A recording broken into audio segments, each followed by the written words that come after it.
আপনি আপনার রিলেশানে বা লাইফে যেটা করছেন সেটা অ্যাডজাস্টমেন্ট না কম্প্রোমাইজ, সেটা গুলিয়ে ফেলছেন না তো? বুঝে নিন।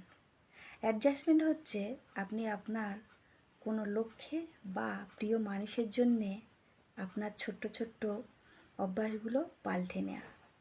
আর সেটা করতে আপনি কিন্তু নিজের মনের ভেতর থেকে আপনি কিন্তু শান্তি পাচ্ছেন। আর কম্প্রোমাইজ হচ্ছে, কম্প্রোমাইজের ক্ষেত্রে আপনি কি করছেন? অন্যকে খুশি করার জন্যে নিজের আত্মসম্মান বোধ ও শান্তি মানসিকতা সব কিছু বিসর্জন দিয়ে কিন্তু অন্যকে খুশি করছেন। আর এটা করতে করতে না, এই কম্প্রোমাইজ করতে করতে আপনি এক সময় ভেতর থেকে শেষ হয়ে যাবেন।